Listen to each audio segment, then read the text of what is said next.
कै भेटसी रामजना सुभद्रा सुमित्रा सुताला घरी सती जेव्हा घरी तुप अकराळ विक्राळ तेव्हा गिरी आणून शीघ्र तो उठविला नमस्कार माझा तया मारुतीला जया मे प्रवरातिरी निधी निवास क्षेत्रांतरी सुबोध रचिला असे सुलभ ग्रंथ ज्ञानेश्वरी गीते वरती ग्रंथया समन प्राकृते दुसरा असो नमन हे तया विविध श्रेष्ठा ज्ञानेश्वराम सालिखे पूर्ण वैराग्य जासे वसिष्ठा परिज्ञान योगेश्वरासे कवी वाल्मिका सारिखा मान्य ऐसा नमस्कार माझा सद्गुरु रामदासा कस्तुरी तिलकमललाट पटले वक्षस्थले कौस्तुभं नासाग्रे वर्मौतिकं करतले वेणुकरे कङ्कणं सर्वांगे हरिचन्द्रं सुदीर्घं कंठे च मुक्तावली गोपश्री परिवेष्टितो गोपाल चूडामणि गोपाल कृष्ण भगवान की जय. आता आपण चतुश्लोकी भागवत म्हणूया. अमेवासमेवाग्रे नान्यद्य सतसत्परं पश्चादं यदेतस्य यो वशिष्येत सोऽस्म्यहं कृते ह्रियत प्रतीयेत न प्रतीयेत शास्त्रीं तद्विद्यादात्मनो माया यथा भासो यथात्मः यथा महान्ति भूतानि भूतेषु चावचेषु प्रविष्टान्यप्रविष्टानि तथा तेषु तेष्वहम् एतावदेव जिज्ञासन् तत्त्वजिज्ञासुनात्मनः अन्वयवतिरेकाभ्यां यत्सा सर्वत्र सर्वदा. गोपाल कृष्ण भगवान की जय. हे चतुश्लोकी भागवत पहिल्यांदा भगवंत ब्रह्मदेवाने नारद मुनीला सांगितलं, नारद मुनीने व्यास मुनीला सांगितलं आणि ह्या 4 श्लोकाचं व्यास मुनीने 18,000 श्लोकात रूपांतर केलं आहे. तर ह्या श्लोकात भगवंतांना काय म्हणायचंय की चराचर सृष्टी निर्मितीपूर्वी मीच होतो, सृष्टीत मीच आहे आणि सृष्टीचा लय झाल्यावर केवळ मीच असेल. म्हणजे हा परमात्मा आहे, अजन्म आहे, त्याला काही जन्म नाही, तो आहे, होता आहे आणि आहेच. म्हणजे नाही आदी अंतिरे, आहे भेदात इतरे, सच्चिदानंद जे पूर्ण स्वयंप्रकाश रे, जे तो होतात. म्हणून गीतेचा अर्जुन विचारत होता, अपरंभवतो जन्म परंजन स्वतः. त्या भगवंत सांगतात, बहुनिमे व्यतीतानी जन्माने तव जन्म. म्हणजे कित्येक तुझे पण माझे दोघांचे जन्म झालेत, पण तुला काही माहित नाहीये, कारण कुठल्या योनीत तो असेल माहित नाही, पण मला सगळं माहित आहे. आणि पुढे म्हणतात की दृष्टीदोषाने एकावेळी 2 चंद्र दिसतात, त्याचप्रमाणे मायेच्या प्रभावामुळे भगवंत जलसृष्टी 2 गोष्टी वाचतात. आपण काय मायेमुळे आपल्याला, आपण सुद्धा ब्रह्मच आहोत. जीवो ब्रह्मयो नापरा, शंकराचार्य म्हणतात, ब्रह्मसत्यम जगन्मिथ्या जीवो ब्रह्मयो नापरा. आपणही परब्रह्मच आहोत, पण आपल्याला या देहाभिमान देहाहंकारामुळं सगळं आपल्याला वाटतं की मी करतो आणि त्याच्यामुळं काय होतं, ही मायाच आपल्याला भगवंताने टाकलेली आहे. आणि या भगवंतामुळं, ह्या मायेमुळं आम्हाला भगवंताने आपण वेगवेगळं वाटतो. वास्तविक आपण भगवंतच आहोत, पण ही माया आपल्याला भगवंतापर्यंत पोचू देत नाहीये. म्हणजे त्यासाठी ही माया ओलांडण्यासाठी आपल्याला सद्गुरूंना अनन्य शरण जायला पाहिजे. सद्गुरूशिवाय हा जो दोष आहे हा कोणी दूर करू शकत नाही. त्याच्यामुळे आपल्याला भगवंत आणि मी वेगवेगळं वाटतो, पण वास्तविक आपण वेगळे आहोत का? नाही, आपण भगवंतच आहोत. पण ही दृष्टीदोष म्हणजे ह्या मायेमुळं आम्हाला ते 2 वेगळे दिसतात. आणि भगवंताने जी सगळी माया निर्माण केलेली आहे, जे भगवंतानी इतकं म्हणजे एकहून बहुश्याम, भगवंत एकटेच होते, त्यांना वाटलं की आपण बहुत रूपात नटावं, म्हणून त्यांनी जे भगवंत परमात्मा सोडून जे आहे पर्वत नद्या डोंगर चौऱ्याशी या योनी सगळ्या किंवा काय असेल ते सगळं भगवंतांनी निर्माण केलेलं आहे मायेमुळे आपल्या. त्याच्यामुळं सगळं आहे ते भगवंतच आहेत, पण आम्हाला ते आमच्या दोषामुळे म्हणजे आमच्यावर मायेनं आवरण टाकल्यामुळं आम्हाला आम्ही परब्रह्म आहोत हे आम्हाला कळत नाहीये.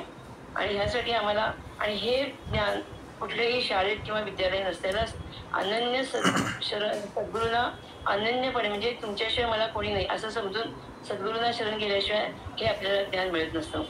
आणि पुढे म्हणतात की पंचमहाभूतांचे शरीर बनले आहे, म्हणजे ही पंचमहाभूत पण भगवंतांनीच निर्माण केलेली आहेत. मग हे शरीर पण आपलं पंचमहाभूतांचंच बनलेलं आहे, म्हणजे आज भगवंत आपल्याला आहेतच. मग आपण जे म्हणजे पोकळी म्हणजे आकाश, आता आपण बोलतोय म्हणजे ते तेज आहे, श्वास घेतोय ते वारा आहे. हे सगळं आपल्या शरीरात आहेतच. जे भगवंतच आपल्या शरीरात आहेत, पण ते कुठनं बाहेर येणार आहेत? ते कुठनंच बाहेर येणार नाहीत. ते आहेतच आपल्या शरीरात.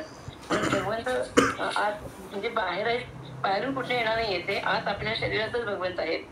आणि म्हणून पुढं काय म्हणतात की जे सर्व ठिकाणी सदोदित असते तेच आत्मतत्व आहे.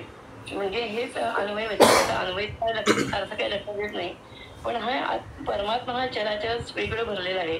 सगळीकडे म्हणजे सगळीकडे परमात्मा भरलेला आहे.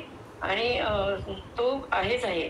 म्हणून हे बाळकृष्ण महाराज काय म्हणतात, सदा तरुण नव्हेसी म्हातारा. तू कायम असणारच आहेस, तू कायम तरुणच आहेस. पण मी काल होते ती आज नाहीये, आज होते ते उद्या नाहीये. व्यतिरेकाभ्यास एवढ्या मला अर्थ करतोय की कालची मी आज एक दिवसानं मोठी झालेली आहे, आजची मी उद्या एक दिवसानं मोठी होणार आहे, उद्याची मी आज होऊ शकणार नाही, आजची काल होऊ शकणार नाही. पण परमात्मा तो आहे तसाच राहिलेला आहे आणि तो तसाच राहणार आहे. म्हणून तो कायम तसाच तरुणच राहिलेला आहे. म्हणून म्हणजे हे काय मला लक्षात येत नाही, अन्वयचं असं काय समजत नाही. म्हणून सगळ्यात की परमात्माच हा चराचरात सगळीकडे भरलेला आहे. आणि तोच परमात्मा आहे की त्याला जर आपल्याला समजून घ्यायचं असेल तर आपण भगवंताची प्राप्ती आपण करून घ्यायची असेल तर आपण सद्गुरूंच्याकडे जाऊन त्यांच्याकडून बोधाचं श्रवण मनन आचरण केलं पाहिजे. तरच आपल्याला भगवंताची प्राप्ती होणार आहे. श्री सद्गुरुनाथ महाराज की जय. गोपाल कृष्ण भगवान की जय.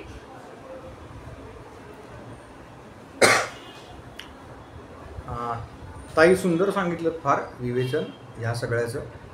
फक्त एक म्हणजे सूचना असं नाही म्हणणार मी, एक दोन गोष्टी फक्त सांगतो त्या करेक्ट करा. एकतर थोडा श्लोक म्हणण्याची जी लय आहे ना तुमची, तुम्ही अनम्यूट राहता येईल म्हणजे तुम्हाला येतोय का नाही किंवा कळलंय का नाही दोन्ही कळेल मला. विनायताई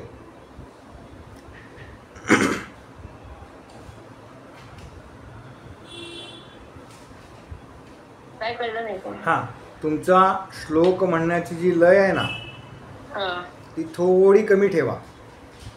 हां, आत्ता काय तुम्ही भराभरा सगळे श्लोक म्हणताय तर ते आपल्याला भराभरा अपेक्षित नाही आहे. समोर मी तुमचा शब्द ऐकून तो माझ्या कानावरती पडल्यानंतर तो आतमध्ये मेंदूत जातो, तो आतमध्ये त्याचं रजिस्ट्रेशन होतं म्हणजे तो ऐकला जातो. हा शब्द मला माहिती आहे आणि मग हा शब्द जो मला माहिती आहे त्याचा अर्थ काय आहे हा मला समजतो. मला शब्द नाही समजत मूळ. तर याच्याकरता जो द्यावा लागणारा वेळ आहे तर तो आपण नेहमी घेतला पाहिजे. म्हणजे कुठल्याही कीर्तन करा, प्रवचन करा, तुम्ही कथा करा किंवा एखादी गोष्ट सांगा, त्या सगळ्या ह्याला तेवढा वेळ घ्या. आणि तुम्ही जो भगवंतांचा श्लोक म्हणला जन्मानी तव चार्जुन, हा 3ऱ्या किंवा 4थ्या अध्यायातला आहे का? म्हणजे 4थ्या अध्यायातला 5वा श्लोक. हा, बरोबर 4थ्या अध्यायातला 5वा श्लोक आहे. हा, बहुनी मे व्यतीत आणि जन्मानी तव चार्जुन. हा, तर एक गंमत म्हणून सांगतो त्यातला. आधी एक श्लोक कुठला तरी तुमचा आत्ता नेमकं मला आठवत नाही कारण मला हा लक्षात राहिला. शेवटचा शब्द तुम्ही अर्धवट म्हटलात तर तेवढं फक्त आपण पुन्हा एकदा घेऊ, त्यावेळेला मी अधिक लक्ष देईन त्याच्याकडे. नाही, मला आत्ता लक्षात येत नाही आहे श्लोक, पण तेवढा फक्त नंतर आपण पुन्हा ज्या वेळेला म्हणू ना पुढच्या आठवड्यात, त्याच्या पुढच्या आठवड्यात एकदा मी तुम्हाला सांगेन मंगलाचरण करायला, तर त्यावेळेला लक्षात येईल. आता अन्वय आणि व्यतिरेक आधी सांगतो आणि मग मला ते जन्मानी तव चार्जुनाची आठवण करा. हां, तुम्ही म्हटलात की अन्वय आणि व्यतिरेक, तुम्ही उलट उत्तम सांगितलं की आज जी मी आहे ती उद्या नाही, हां, आणि काल जी मी होते ती आज नाही. हाच झाला अन्वय आणि व्यतिरेक. हा व्यवहारातलं उदाहरण. आता संस्कृतचा ज्यांचा अभ्यास आहे, मी मागे हा विषय बोललो आहे की संस्कृतचा ज्यांचा अभ्यास आहे तर ते अन्वय आणि व्यतिरेक, संस्कृतमध्ये अशी शब्दरचना असते की किंवा श्लोक असतो, मराठीमध्ये सुद्धा अनेक असे श्लोक आहेत ज्याला आपण कूट श्लोक म्हणतो बघा. म्हणजे श्लोकाचा अर्थ एक सरळ वाचला तर वेगळा निघतोय पण प्रत्यक्षामध्ये अपेक्षित वेगळं आहे. हां, तर हे कशाचं उदाहरण आहे? तर हे व्यतिरेकाचं उदाहरण आहे. मग त्याचा अन्वय लावून घेतला जातो किंवा लावला जातो. मग ते जे शिक्षक असतात, म्हणजे मी व्याकरणदृष्ट्या सांगतोय बरं का. हां, इथे तुम्ही सांगितलेला अपेक्षित अर्थ तोच आहे. हां, पण तुम्हाला मी अन्वय आणि व्यतिरेक याचं जे काय म्हणतात तांत्रिक किंवा व्याकरणदृष्ट्या काय त्याचा अर्थ आहे, कारण हे जे सगळं रूपांतर आहे आपल्या ग्रंथामध्ये दिलेलं, हे स्वैर रूपांतर आहे. संस्कृत भाषांतर म्हणजे संस्कृतचं मराठी भाषांतर नाही, तर त्याचं स्वैर रूपांतर आहे. तर एखादी गोष्ट आज आहे हे सांगण्याकरता किंवा हे सिद्ध करण्याकरता किंवा तरी ती गोष्ट नव्हती हे आधी सांगावं लागतं, बरोबर ना. ती गोष्ट नव्हती म्हणून ती आज आहे आणि ती गोष्ट कधीतरी नसणार आहे हे पण आपण सांगतो त्याच वेळेला. त्याच पद्धतीनं त्यालाच म्हणायचं अन्वय आणि व्यतिरेक. म्हणजे एखादी गोष्ट नाही हे सांगण्याकरता ती गोष्ट आहे असं सांगायला लागतं. आलंय लक्षात का? नाही नाही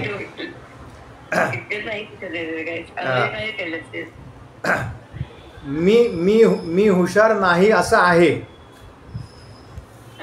आलं का लक्षात?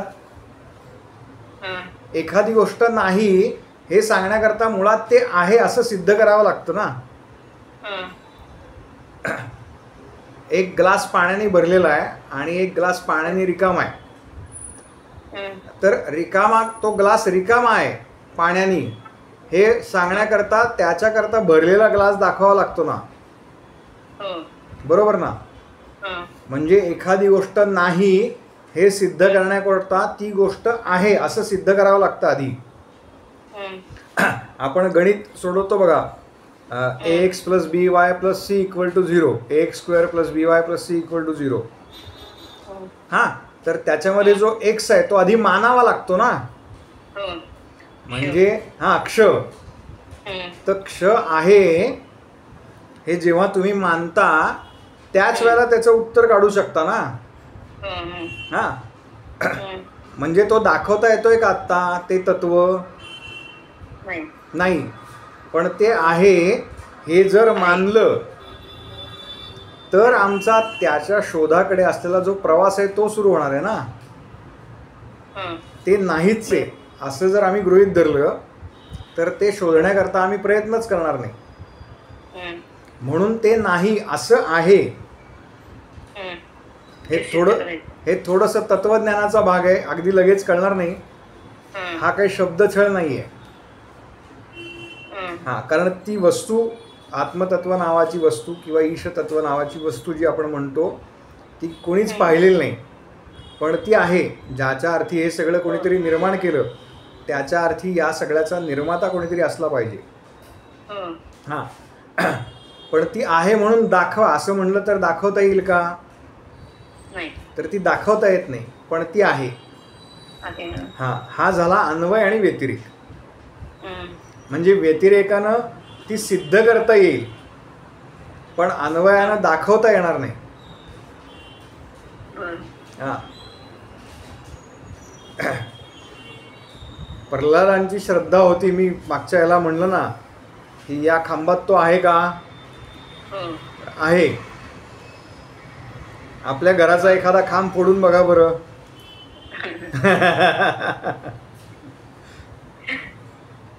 मग तो त्यात नाहीये का? तर त्यात पण आहे. हां, आपल्याला दिसणार नाही तो, कारण आमची तेवढी तयारी नाहीये म्हणून आम्हाला ते नाही असं वाटतं. असा त्या अन्वय आणि व्यतिरेक याचा अर्थ आहे. आता फक्त थोडंसं मी मागे एक भक्ती म्हणजे आपण ज्याला एखादी गोष्ट आमची पक्की आहे ना, म्हणजे श्रीमद भगवद्गीतेतल्या 4थ्या अध्यायातला तो श्लोक आहे, 5वा श्लोक आहे, बरोबर ना? 5वा श्लोक आहे. मी एकदा एका कथेला गेलो होतो, माझीच कथा होती, आणि त्या ठिकाणी मी हा विषय मांडला की आपण एखादं कर्म करतो, पण ते कर्म आपण श्रद्धायुक्त अंतःकरणाने करणं आणि केवळ कर्म म्हणून करणं याच्यात फरक आहे. हां, असा सगळा तो विषय उहापोह झाला. आणि त्याच्यानंतर एक जण मला भेटायला आले. म्हणाले, बुवा तुमची भगवद्गीता पाठ आहे का हो? म्हणलं नाही हो, पाठ नाही आहे, मी बघून म्हणू शकतो. नाही नाही म्हणाले, माझी पाठ आहे. म्हणलं वा, छान. बरं मग मला सांगा म्हणाले, जर तुम्ही बघून म्हणू शकता तर मग मला सांगा अर्जुनाची जन्मतारीख काय? तर मला काही कळे ना. मी आत्ता ज्या सगळ्या पद्धतीचं निरूपण केलंय त्याचा काय संबंध, आणि ती जी व्यक्ती आली आहे समोर त्यांनी विचारलं की श्रीमद भगवद्गीता जर तुम्हाला म्हणता येते तर त्याचा आणि अर्जुनाच्या जन्मतारखेचा काय संबंध? मी म्हणलं नाही हो, असं काही जन्मतारीख वगैरे कुठे दिलेली नाही. तो म्हणला असं कसं नाही दिलेली? म्हणाले काहीतरी काय गीतेमध्ये भगवंतांनी सांगितलंय. म्हणलं अरे बापरे, गीतेमध्ये भगवंतांनी सांगितलंय? आत्तापर्यंत मी म्हणजे गीतेचा पहिला श्लोक जरी म्हणला तर त्याच्यावरती 20-25 पानं वाचलीत त्याच्या विवरणावरती, पण जन्मतारखेचा काही कुठे उल्लेख नाही. काय म्हणाले तुमचं लक्ष नाही याचा अर्थ. म्हणालो मग ते म्हणले मी सांगतो. आणि त्यांनी मला ते म्हणाले काय 4थ्या अध्यायात सांगितलंय ना. काय श्लोक आहे? हा, आत्ता तुम्ही म्हणलात तो अपरमभवतो जन्म परंजन्म विसता. पुढचा बहुनी मे व्यतीतानि जन्मानि तव चार्जुन. बहुनी मे व्यतीतानि जन्मानि तव चार्जुन. म्हणजे 4 जून. 4 जून. आता मला सांगा, याच्यात विनोदाचा भाग सोडा, सगळ्यांकरता. हा, पाठांतर नाही आहे का? तर उत्तम पाठांतर आहे, म्हणजे गीता मुखोद्गत आहे. हां, म्हणजे चांगल्या मार्गावरती नाही आहेत का? तर ते चांगल्या मार्गावरती आहेत. पण अभ्यास करत असताना आम्ही भक्ती मार्गावरती राहिलं पाहिजे आणि भक्ती मार्गातून या सगळ्या अभ्यासाकडे बघितलं पाहिजे. नाहीतर काय होईल, शब्दछल म्हणतात तो, त्याचा अर्थ वेगळा आहे, पण ज्यावेळेला आम्ही म्हणतो आणि ज्यावेळेला गीता संथा घेतात त्यावेळेला ते शब्द तोडतात. शब्द तोडल्यानंतर त्याचा अर्थ जन्मानी तव 4 जून. म्हणजे काय अर्थ घेतला गेला? तर हे अर्जुना, तुझा जन्म 4 जूनचा आहे. अशी जर आमची भक्ती असेल, अशी जर आमची श्रद्धा असेल तर त्यांनी निश्चित आम्ही परमार्थ मार्गावरती पुढे जाणार नाही. केवळ 10 गोष्टी माझ्या पाठ आहेत तर त्याचा उपयोग नाही. त्या भक्तिपूर्वक अंतःकरणाने म्हणल्या गेल्या पाहिजेत आणि त्याचा अर्थ काय आहे हा नीट समजावून घेऊन आपण म्हटल्या गेल्या पाहिजेत. हे सगळ्यांकरता आहे, तुम्हाला असं वैयक्तिक नाही सांगत आहे. पण मला सांगायचा विषय की भक्ती आणि पाठांतर असणं, मला माहिती असणं, याच्यामध्ये खूप फरक आहे. तेव्हा आपण कोणत्याही ग्रंथाचा अभ्यास करताना बऱ्याच वेळेला असं होतं बघा की आपल्याला एक सांगितलं जातं आणि आपण आपल्या तर्काने त्याचे अर्थ तयार करतो. तर असं करू नका. त्याचा म्हणून मूळ ग्रंथ का समोर असावा, तर त्या सगळ्यातनं त्या ग्रंथामध्ये जे काही लिहिलेलं आहे त्याला अपेक्षित काय आहे. शेवटी भाषांतर करणारा जो आहे कोणत्याही ग्रंथाचं, हा त्याला अपेक्षित काय आहे हेच थोडंफार लिहित असतो. त्यात काही त्याचे शब्द असतात, पण मूळ ग्रंथामधल्या अर्थाला बाधा न येता आपण त्या सगळ्याचा अभ्यास करण्याचा प्रयत्न करूया. ठीक आहे. समुद्रमंथनाची कथा म्यूट करा तुम्ही आता. हां, समुद्रमंथनाची कथा आपण मागच्या वेळेला पाहिली. समुद्रमंथन झालं होतं ना आपलं.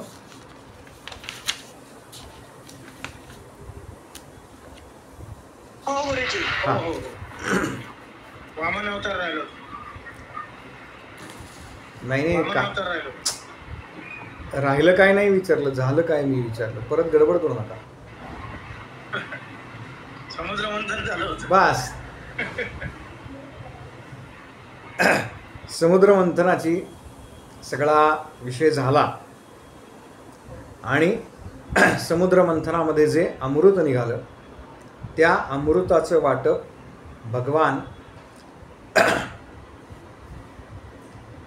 भगवंतांनी मोहिनी अवतार घेतला आणि त्या मोहिनी अवतारामध्ये त्या अमृताचं पान देवांना करवलं.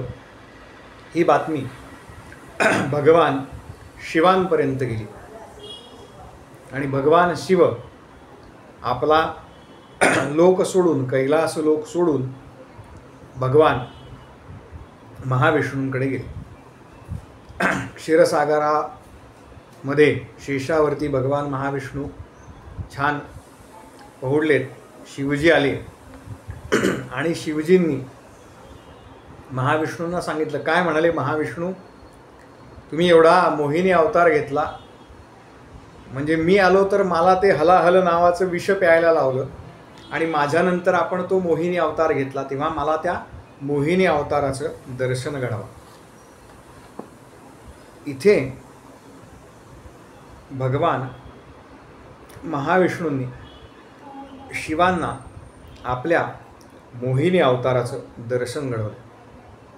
मी मागेही सांगितलं की मोहिनी अवतार कसा होता भगवंतांचा, तर ज्याला सर्वांग सुंदर अवतार म्हणता येईल असा हा भगवंतांचा मोहिनी अवतार होता. भगवान शिवांना मोहिनी म्हणजे एक प्रकारची भगवंतांची माया आहे.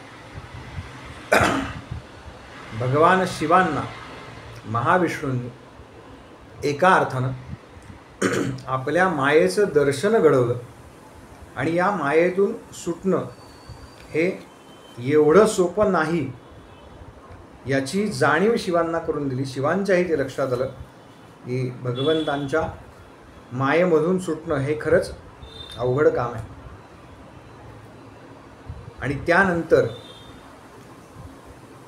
समुद्रमंथनामध्ये जे अमृत मिळालं होतं ते प्राशन करून देव पुन्हा स्वर्गाचे अधिपती झाले. त्याच्यानंतर बराच काळ मध्ये लोटलेला आहे. आता हे जे देवदानव युद्ध व्हायचं हे काही काळानंतर पुन्हा, म्हणजे मध्ये काही काळ बरा गेला, कधी देव राज्यावरती आहेत, कधी दानव राज्यावरती आहेत. साधारणपणे लोकशाहीमध्ये कसं चालतं तशीच पद्धत या ठिकाणी आहे. कधी दानव राज्य करतायत, कधी देव राज्य करतायत. आणि पुन्हा परीक्षिती राजानं शुकदेवांना प्रश्न विचारला की भगवान, खरं तर श्रीहरी जे आहे हे ह्या सर्व हे जे काही घडतंय या सगळ्याचे स्वामी आहेत, म्हणजे त्यांच्यामुळे हे घडतंय, ते प्रमुख आहेत, ते अधिष्ठान आहेत या सगळ्याचे. ते वेगवेगळी रूपं घेत आहेत हे ठीक आहे, पण मग त्यांना असं का वाटलं, म्हणजे भागवतामध्ये शब्द आहे की त्यांनी दरिद्री असल्याप्रमाणे बळीराजाकडे त्रिपाद भूमी का मागितली, 3 पावलं जमीन का मागितली, आणि ती प्राप्त झाली. म्हणजे भगवंतांना जे हवं होतं ते प्राप्त झाल्यानंतर त्यांनी बळीला बंधनामध्ये का टाकलं. तेव्हा शुकदेव सांगतात की ज्या वेळेला ही सगळी समुद्रमंथन झालं त्याच्यातून एक एक रत्न बाहेर पडली, तर ती या सगळ्या देवांनी आणि दानवांनी मिळून वाटून घेतली. त्यानंतर काही काळ गेला आणि असं असतं म्हणाले की ज्या वेळेला सत्ता येते, देवांची सत्ता स्वर्गावरती आहे, सत्ता आल्यानंतर बऱ्याच वेळेला राज्यावरती बसणारा जो राजा आहे त्यानं खरं तर सजग राहायला पाहिजे, त्यानं काम केलं पाहिजे. त्यानं जर काम केलं नाही तर कधी त्याच्या हातून सत्ता पालट होईल हे सांगता येत नाही. आणि अशाच पद्धतीनं पुन्हा दानवांना अनुकूल काळ आला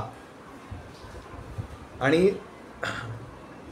देवांच्या असं लक्षात आलं की आता जर पुन्हा युद्ध झालं, कारण अमृत प्यायलं होतं, त्यामुळे प्यायल्यानंतर जे काही सगळं पुण्य होतं किंवा जे काही आयुर्मर्यादा वाढली होती तो सगळा काळ निघून गेला.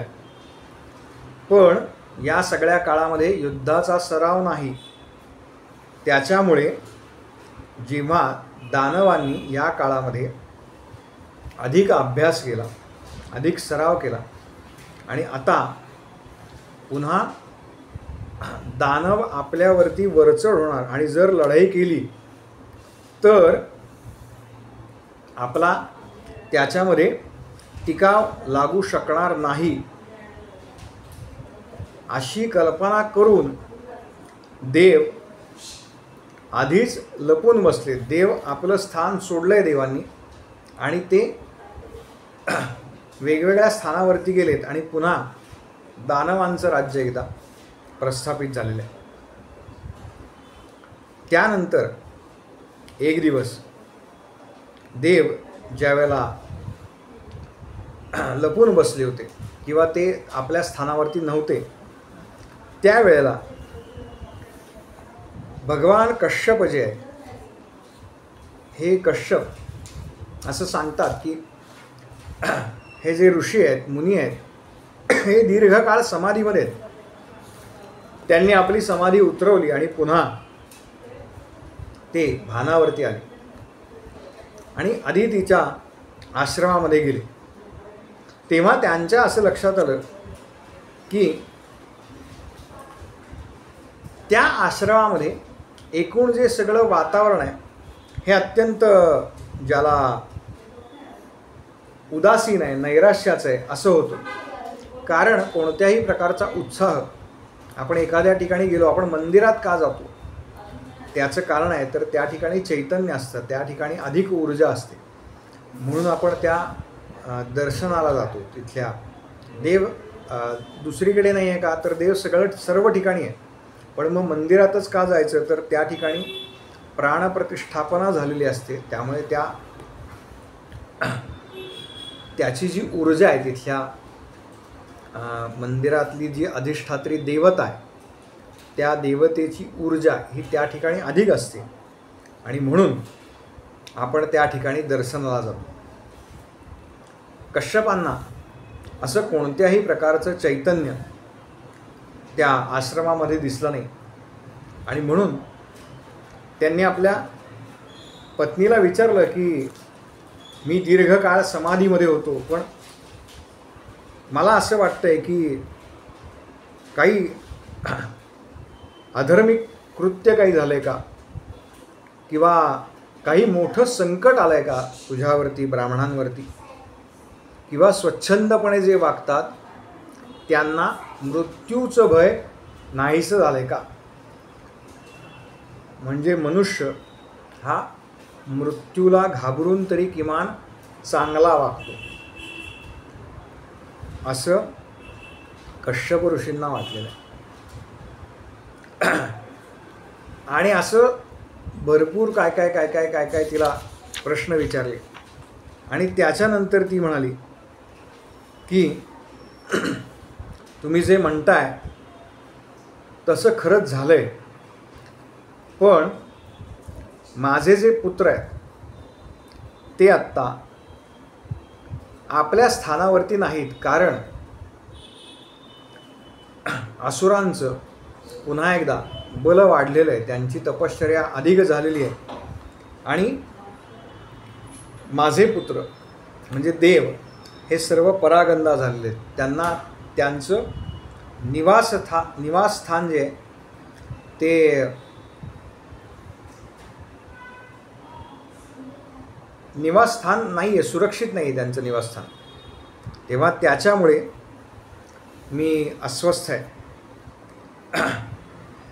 तेव्हा तुम्ही या सगळ्यातनं काहीतरी मार्ग काढा. आता याच्या आधी एक थोडासा प्रसंग असा झाला आहे की सर्व देव ज्यावेळेला परागंदा झाले त्यावेळेला त्यांनी भगवान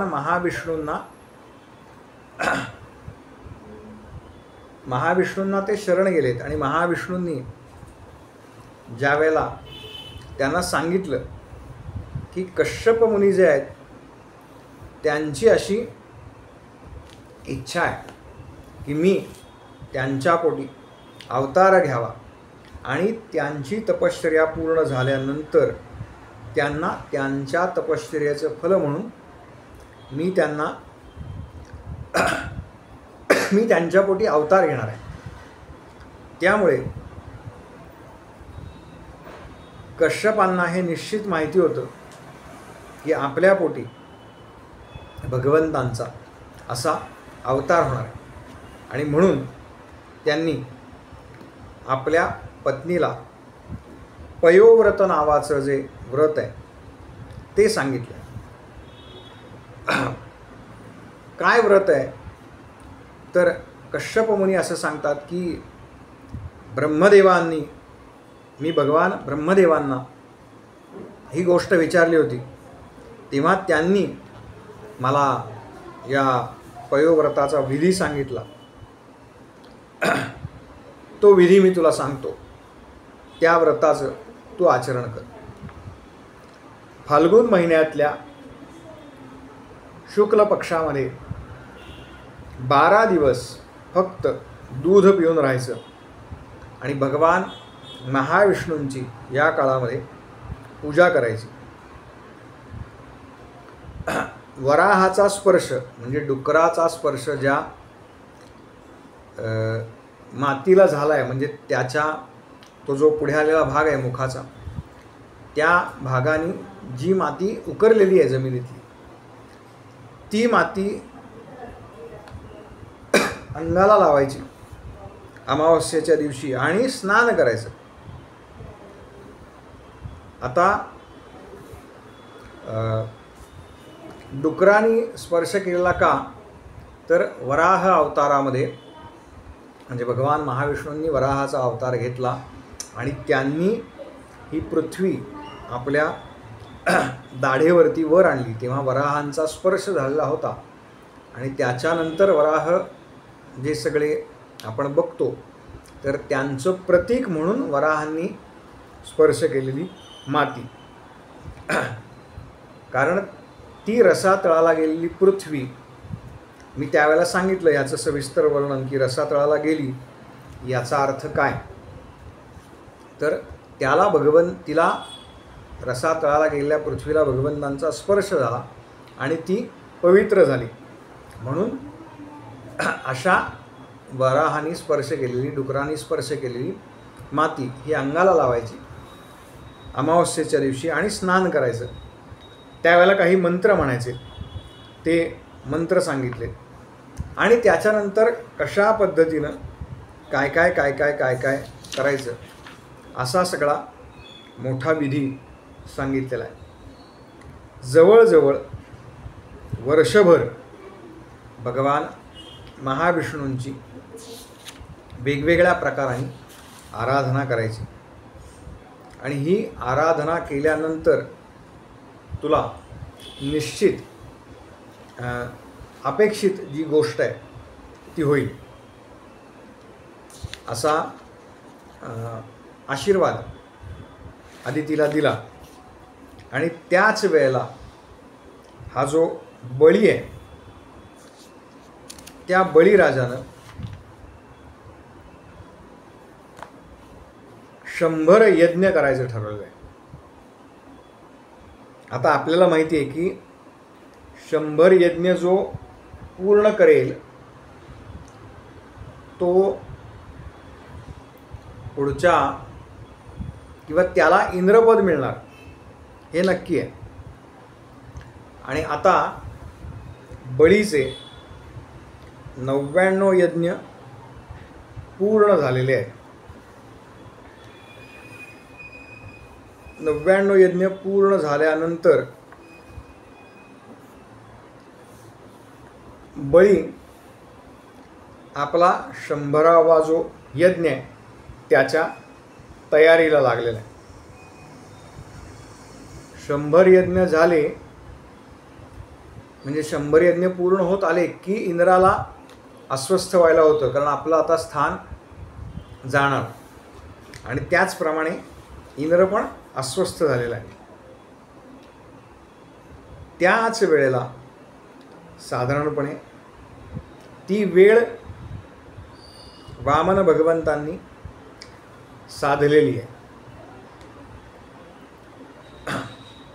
विजया द्वादशी असं त्या तिथीचं नाव आहे. आपल्या सगळ्यांना माहिती आहे की विजया द्वादशीला वामन जयंती असते. त्या दिवशी आता भगवंतांचे जन्म नसतात, भगवंतांचं प्रगटीकरण असतं. त्यामुळे त्या ठिकाणी ज्याप्रमाणे आपण नेहमी भगवान महाविष्णूंचं रूप पाहतो त्याचप्रमाणे हातामध्ये शंख, चक्र, गदा आणि पद्मधारी असे भगवान महाविष्णू, पीतांबर नेसलेला आहे, गळ्यामध्ये वैजयंती माळा आहे, तो कौस्तुभमणी आपल्या गळ्यामध्ये त्यांनी धारण केलेला आहे. आणि अशा पद्धतीनं भगवान महाविष्णू समोर प्रगट झालेले कश्यप आणि अदितीच्या समोर. पण जरी अवतार धारण केलेला असला तरी त्या त्या अवताराचं काही काही प्रयोजन असतं. तेव्हा त्या अवतारामध्ये काय प्रयोजन आहे या पद्धतीनं त्यांनी आपला जो सगळा अवकाश होतं भगवंतांचं ते आवरून घेतलं आणि छोट्या बटूचा वेश धारण केला.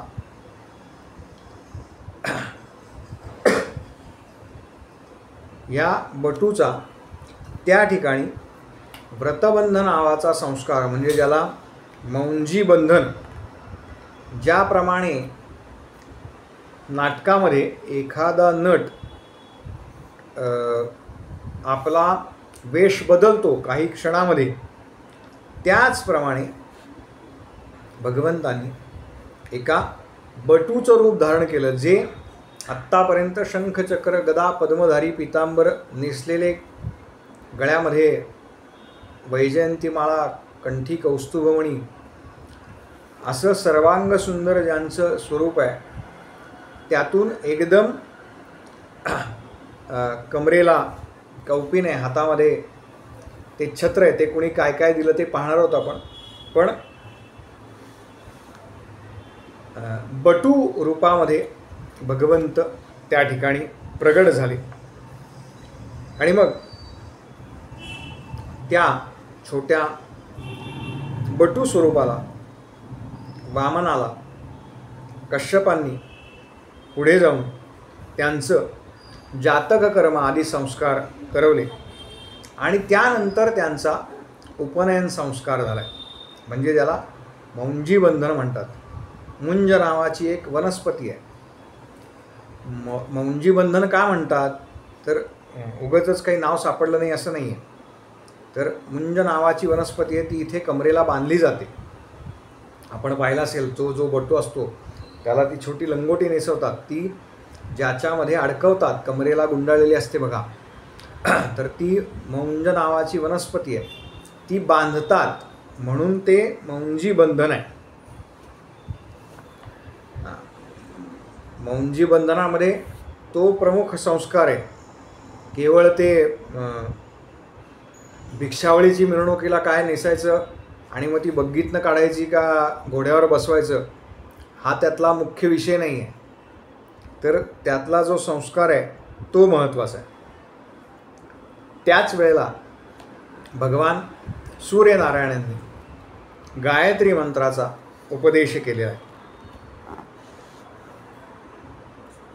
देवगुरु जे आहेत बृहस्पती, त्यांनी स्वतः यज्ञोपवीत दिलेलं आहे. कश्यपांनी मेखला दिलेली आहे. पृथ्वीनं कृष्णाजीन दिलेलं आहे. चंद्र जो आहे त्या चंद्रानं दंड दिलेला आहे. आपल्याला माहिती असेल त्या बटूच्या हातामध्ये एक दंड असतो. तो दंड चंद्रदेवांनी दिलेला आहे. अदितीनं कौपिन आणि कटिवस्त्र दिलेलं आहे. आकाशानं स्वतः छत्र दिलेलं आहे.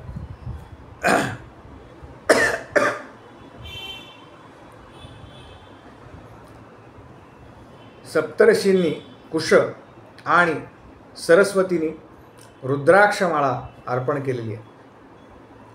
आणि प्रत्यक्ष कुबेरांनी त्यांना भिक्षेचं पात्र दिलं आहे.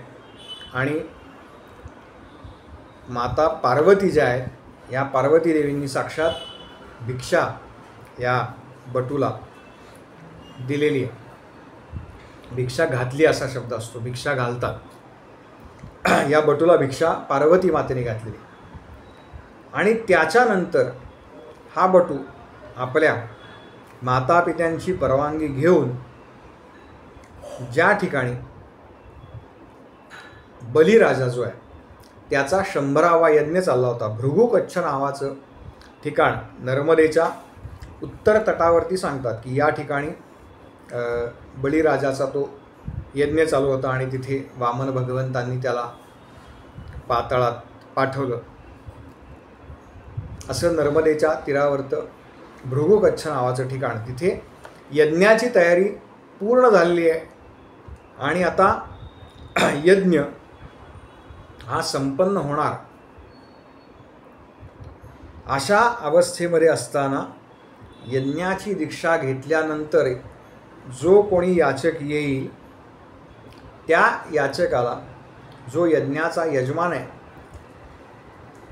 त्या यजमानांनी याचक जे काही मागेल ते द्यायचं असतं. आणि यज्ञामध्ये रोज कोणी ना कोणीतरी येत आहे, किंबहुना हजारो याचक येत आहेत. आणि या हजारो याचकांना हा बली त्यांच्या मनाप्रमाणे जे काही आहे धनधान्य द्रव्य जमीन हे सगळं देतोय. आणि त्या दिवशी बलीला हे सकाळपासूनच अत्यंत प्रसन्न वाटतंय. त्याला असं वाटतंय की आज या यज्ञामध्ये माझ्या यज्ञामध्ये विशेष काहीतरी घडणार आहे. आणि असं वाटतंय आणि तो अस्वस्थ आहे.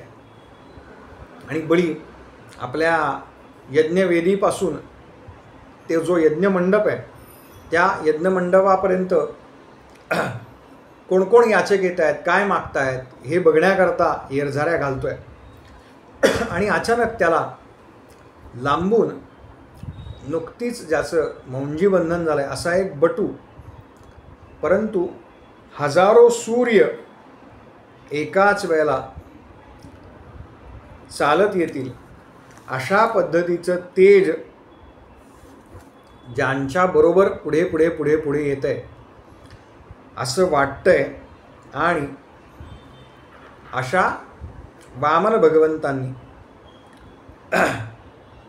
बळीच्या अश्वमेध यज्ञामध्ये प्रवेश केला. यज्ञमंडपामध्ये ते आले आणि त्यांना पाहिल्याबरोबर प्रत्यक्ष भगवंत आहेत त्यामुळे त्यांचं तेजच एवढं आहे की त्या बटूला पाहिल्यानंतर सगळेजण त्या यज्ञाला जे कोणी उपस्थित होते हे सगळेजण उभे राहिले. बळीला राजाला सुद्धा अत्यंत प्रसन्न वाटतं. तो धावत धावत त्या बटूपाशी गेला आणि नमस्कार केला आणि म्हणाला, ब्राह्मण देवता, माझं भाग्य आहे की तुम्ही माझ्या यज्ञामध्ये आज प्रत्यक्ष उपस्थित झालात. तेव्हा मला आपली सेवा करण्याची संधी द्या. असं म्हणून बळीनं त्या बटू वामनाचे पाय धुतले असा उल्लेख आहे. त्याचं यथोचित स्वागत केलं. आणि मग बळी म्हणाला की तुम्ही आत्ता माझ्या यज्ञामध्ये आलेला आहात आणि मी या यज्ञाचा यजमान आहे. खरं तर ब्राह्मण ज्या वेळेला दारावरती येतो त्यावेळेला तो काही ना काहीतरी मागण्याकरता म्हणून आलेला असतो. आणि मला असं वाटतंय की आपण या यज्ञाच्या कालावधीमध्ये ज्या अर्थी माझ्याकडे आलेला आहात तेव्हा आपण सुद्धा काहीतरी मागण्याकरता आलेला आहात. तेव्हा आत्ता मी तुम्ही जे मागाल ते देऊ शकतो. तेव्हा तुम्ही तुमच्या स्वतःच्या उदरनिर्वाह करता गाय, बैल, जागा म्हणजे जमीन, घर, सोनं, नाणं जे काही तुम्हाला हवं आहे ते तुम्ही मागून घ्या. तुम्ही जी वस्तू मागाल ती द्यायला मी बांधीन आहे. आणि त्या ठिकाणी वामन भगवंतांना फार छान वाटलेलं आहे. ते म्हणाले की राजन, तू जे आत्ता बोललास ना ते अत्यंत स्वाभाविक आहे. कारण तुझी जी कुलपरंपरा आहे त्याला अनुरूप असंच बोललेलं आहेस. तुझे जे आजोबा आहेत ते म्हणजे परम भागवत प्रल्हादजी हे तुझे आजोबा आहेत. प्रल्हादांचा नातू आहे बळी. तेव्हा त्यांनी सुद्धा म्हणाले भगवत भक्ती केली आयुष्यभर. आणि त्यांच्या वंशामध्ये ज्या अर्थी तुझा जन्म झाला त्या अर्थी निश्चितच तू दानशूर असला पाहिजेस. उलटं वापरलं आहे भगवंतांनी विशेषण. कंजूस नाही किंवा त्यांच्या वंशात कोणीही कधीही कंजूस पुरुष झाला नाही, कोणीही धैर्यहीन झालेला नाही. अशा पद्धतीने त्याची स्तुती केली. आणि वामन भगवंत म्हणतायत बळीराजा, तू जे म्हणालास की माझ्याकडे काहीतरी तुम्ही आत्ता मागण्याकरता आलेला आहात, या अर्थाने मी एक याचक म्हणून तुझ्या दारामध्ये उभा आहे. आणि याचकाला जे अपेक्षित आहे किंवा याचक जे मागेल ते देणं हे तुझं काम आहे. आणि तू ते द्यायला तयारी झाला आहेस तेव्हा हे अत्यंत योग्य आहे. तेव्हा मला असं वाटतं की मला माझ्या संपूर्ण निर्वाहाकरता माझ्या स्वतःच्या पायाने मोजून त्रिपाद भूमी हवी आहे. 3 पावलं जमिनीची याचना, एवढी छोटी जमीन मी मागतोय. तेव्हा तू ते द्यावीस असं मला वाटतं. यावर बळीराजा म्हणतोय की तुम्ही दिसताय कसे किंवा तुमचं तेज जे आहे ना ते कोट्यावधी वर्ष तपश्चर्या केल्यानंतर एखाद्या ऋषीला लाजवेल असं तुमचं तेज आहे. परंतु तुमची बुद्धी जी आहे ना ती एखाद्या बालकासारखीच आहे. आणि म्हणून तुमचा फायदा असताना सुद्धा तुम्ही काय मागताय माझ्याकडे, म्हणजे तुम्ही आज खरं तर काहीही मागू शकता, पण तुम्ही काय मागताय तर तुम्ही फक्त 3 पायांनी मोजली जाईल एवढीच भूमी मागताय. माझी अशी आज अवस्था आहे की जर माझ्याकडे एखाद्या याचकानं काही मागितलं तर त्याची आयुष्यभराची उपजीविकेसाठी त्याला वेगळं काही करावं लागणार नाही अशी माझी आज देण्याची तयारी आहे. पण ही तयारी असताना सुद्धा तुम्ही काय मागताय तर तुम्ही फक्त त्रिपाद भूमी मागताय. याच्यावरून मला असं वाटतंय की तुम्ही केवळ तपश्चर्येनं मोठे झालेला आहात किंवा तेजानं तुमचं तेज अधिक आहे, परंतु तुम्ही बुद्धीनं मात्र 8 वर्षाचेच आहात. आणि त्यावर भगवंत म्हणतायत राजा, जो मनुष्य आपल्या इंद्रियाला आणि मनाला आणि इंद्रियांना जो काबूत ठेवू शकत नसेल त्याला संसारातले कितीही विषय मिळाले तरी त्यानं तो तृप्त होत नाही. जो 3 त्रिपाद भूमी मिळाल्यानंतर संतुष्ट होत नाही त्याला या संपूर्ण द्वीपाचं राज्य जरी मिळालं तरीसुद्धा तो संतुष्ट होणार नाही, कारण त्याच्या मनामध्ये अधिक काही मिळवण्याची इच्छा राहतेच. तेव्हा राजन, मी जे तुझ्याकडे मागितले की मला त्रिपाद भूमीची अपेक्षा आहे तेवढी फक्त तू मला दे. भगवान वामनांनी त्रिपाद भूमी मागितली आणि बळीराजानं ती त्रिपाद भूमी वामन भगवंतांना दिली. ती कशी दिली आणि त्याच्यापूर्वी जो काही कथाभाग घडला तो आपण पुढच्या भागामध्ये पाहूया. तोपर्यंत गोपाल कृष्ण भगवान की जय. गोपाल कृष्ण भगवान की जय. गोपाल कृष्ण भगवान की जय.